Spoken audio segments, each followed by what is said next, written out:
$5,000 billion, 5% of global GDP. This is the shocking estimation of the quantity of money laundered illegally each and every year globally. But how we fight this invisible monster?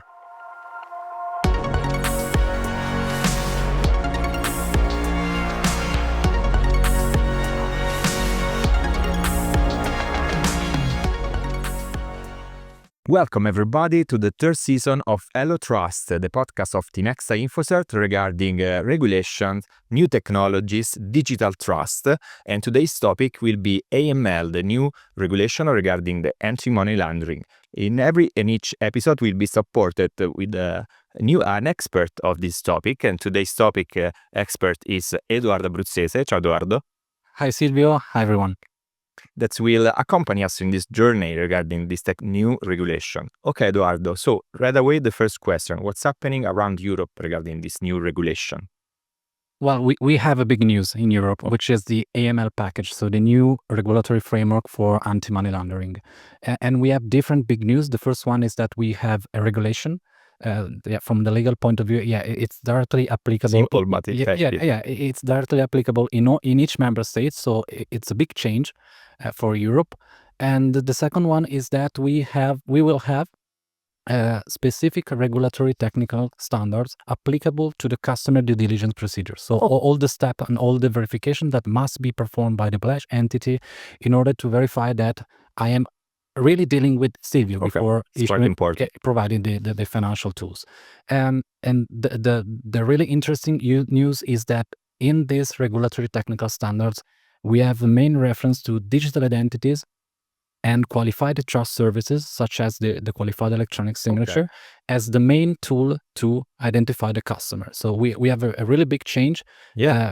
If we consider the actual regulatory framework, because this will become the main tools that the blanch entity must use to perform the anti-money laundering.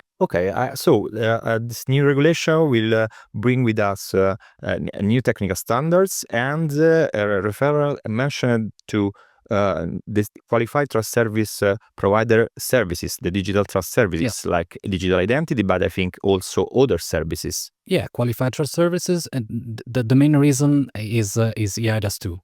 I think so, yes, because we have an enhanced framework for the provision of qualified trust services and especially for the identity proofing, which is needed to issue the most of the qualified services, such as the qualified signature.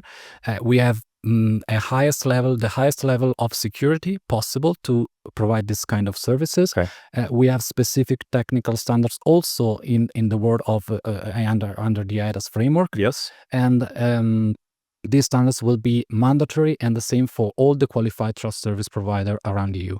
So security, it's an important topic for sure. This is one of the reasons. There are even other reasons to the explicit use of these services. Of course, there are a lot. We can mention some of them, starting from one assumption, which is the qualified trust service provider are highly regulated subject. And each qualified trust service provider must undergo periodic audits, and this is why also even before the new AML package, the anti-money laundering regulator was referring to this kind of services as the most reliable one. And this, of course, can take into different benefits to the obliged entity. For example, if you consider that some specific obligation are not required if I use a qualified certificate. I'm a bank, I want to use a qualified electronic signature to onboard the customer. I do not have to perform vulnerability tests or penetration tests on the end-to-end solution. So simplification as well. For the obliged entity, we can consider that as a simplification.